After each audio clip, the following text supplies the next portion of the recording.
Hi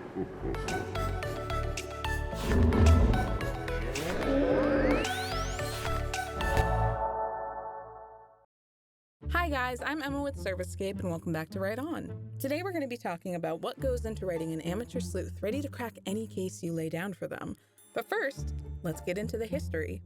Edgar Allan Poe is accredited with creating the first widespread mystery detective story all the way back in the mid-19th century with his short story The Murders in the Rue Morgue, written in 1841. But the genre's popularity is largely accredited to Sir Arthur Conan Doyle, who wrote the Sherlock Holmes stories in the 1880s, who then became so popular as a character that when the author killed him off in 1893, it inspired public outcry that eventually made Doyle write him back to life. And it wasn't that he hated the character either. It was more of him feeling burnt out and so bored of writing Sherlock Holmes stories that he wanted to move on.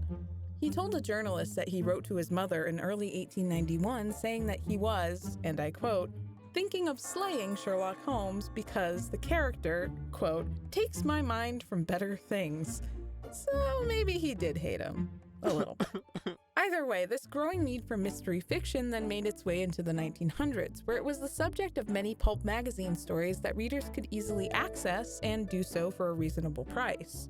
The amateur sleuth subgenre came into the public eye with authors like Agatha Christie, and also the creation of characters like Nancy Drew, the Hardy Boys, and the Boxcar Children, who are all young crime-saving savants from the ages of 6 to 18.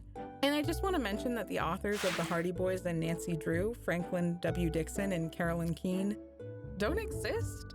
I just learned that. It was apparently a pseudonym that a whole bunch of ghostwriters were paid to write under, which, I'm not disappointed. They were still very good. I'm just surprised.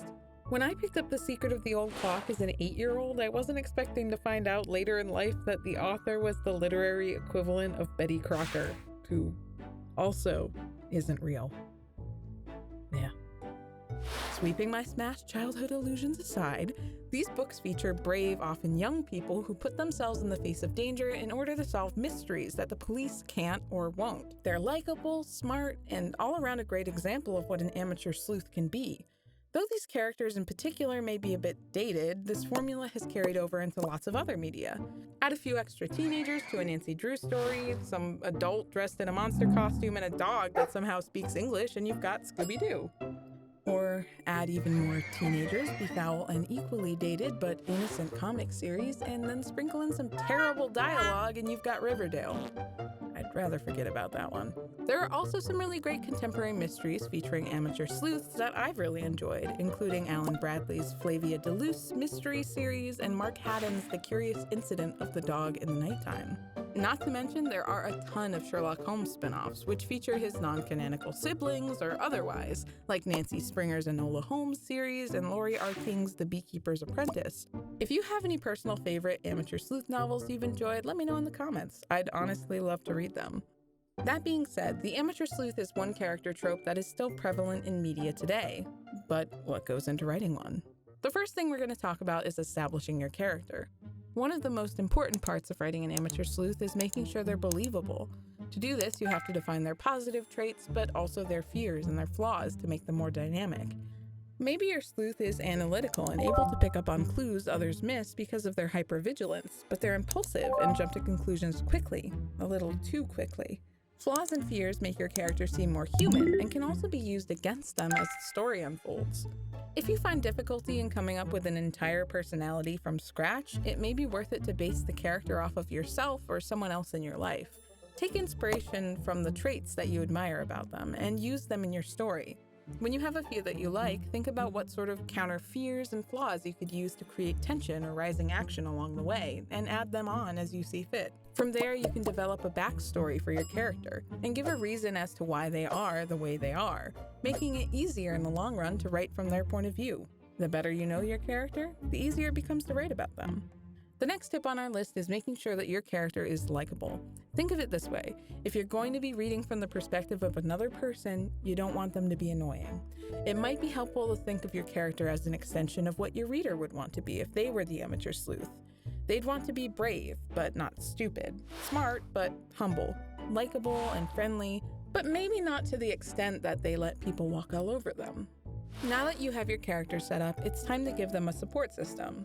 While you can definitely make your character a super edgy lone wolf type, readers may connect more with a protagonist who has close connections or is part of a community. Give them friends or family, a lover or a sidekick or a dog. These side characters can add depth not only to your character but also to your story. For example, your character's wealth-oriented mother could be a red herring murder suspect or the victim of blackmail. Maybe your character's childhood best friend saves them, or vice versa. Having a family or friends will not only add a dynamic to your story that can be played with in different ways, but will also add suspects for your sleuth to investigate. Defining your character and giving them connections will not only help you understand how they function, but also set up some realistic proof for their motivations in the story. It's important to ask yourself why your character does what they do, and when given a concrete reason for pursuing their goal, you take great steps toward writing a character that readers will find believable and relatable. This can be applied not only to your amateur sleuth, but also to a wide variety of characters across all genres, and is a good rule of thumb to follow when developing characters for your stories. With a cast of characters ready to go, it's time to get to work. As your amateur sleuth navigates the crime you've built for them, you have to make sure to give them the means to gain information in a realistic way.